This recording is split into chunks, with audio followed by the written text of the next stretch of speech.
Hey everyone, welcome to the Everyday Human Podcast. My name is Easton Taverna. Each day I'll share a reflection written by me and inspired by literature, poetry, music, movies, video games, and more.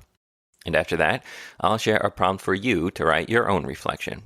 Together, we'll explore what it means to be human.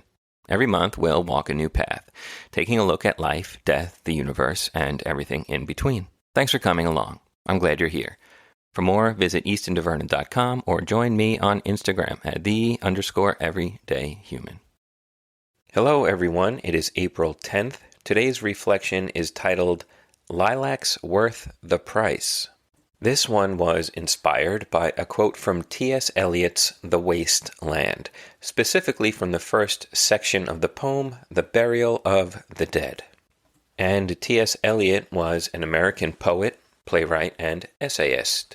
He lived from 1888 to 1965. He was a leading figure in the modernist poetry movement and is also very well known for his essays, in which he would often re-examine some long-held cultural beliefs of the time.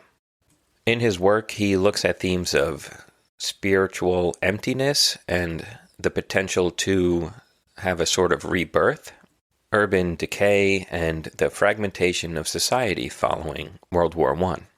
While T.S. Eliot's work I think is very good and worthwhile, it can be challenging, for sure, and require careful focus and thought, I have found.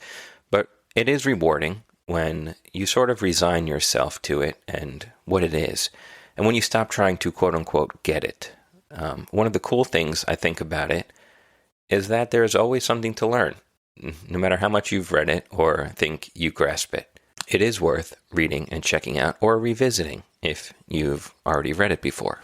Okay, and here is the quote that inspired today's reflection. April is the cruelest month, breeding lilacs out of the dead land, mixing memory and desire, stirring dull roots with spring rain. Winter kept us warm, covering earth in forgetful snow, feeding a little life with dried tubers. And here's my reflection. The ground is dry and hard. The insects and animals sleep in their holes and cracks and burrows, and you too hunker down in your home beneath your blankets, seeking out warmth and comfort from the cold air and bleak gray skies of winter.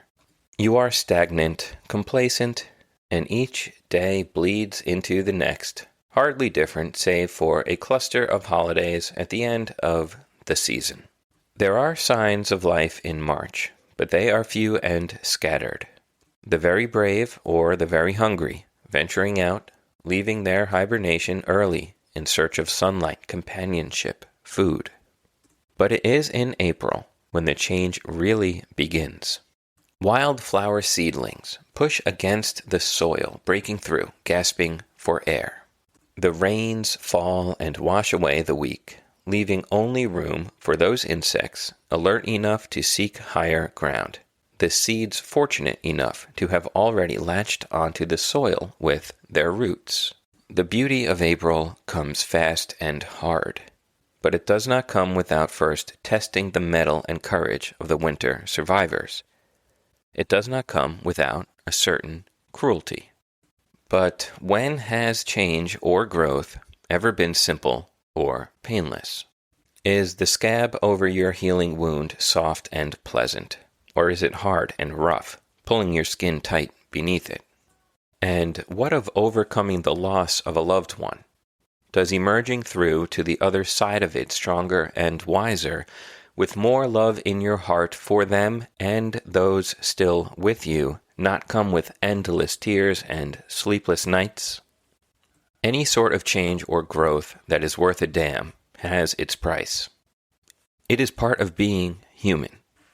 It is part of growing and aging. It is simply an inevitable part of life. Always remember that out of that dead land, your roots will be stirred by the rain, but you will break through to bloom once again, beautiful and strong, ready for the sunshine. Always remember the lilacs are worth the price. And there ends today's reflection. Change can be hard, no doubt about it. And you may not know what good will come from it while you're in it. You probably won't know. You'll probably turn around and say, I hate this. This change is tough. It's hard. It's unwelcome. I didn't want this. But a funny thing about change is that we often don't have a choice, and it comes no matter what, just like the changing of the seasons. But without the changing of the seasons, we wouldn't have snow to play in, or leaves to change color, or lilacs to bloom in the spring. And all of that is beautiful, isn't it? And let's not forget about tomato sandwiches in the summer. All right, so thank you, T.S. Eliot, for that reminder.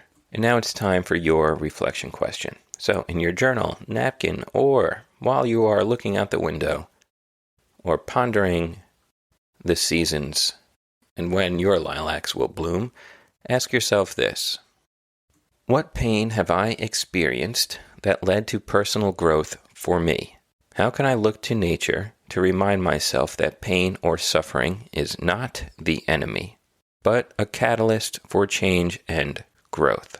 I have some change coming my way in a couple of months. My day job will be coming to an end, and while that change was not welcome when I first got the news, in a way, it's kind of exciting now as far as what will come next for me. Although I know my roots are and will be stirred by this rain. We'll see what happens. We'll see what flowers come of it. That is it for today, April 10th. I'll be back tomorrow, April 11th, with another reflection. Have a good one and take care.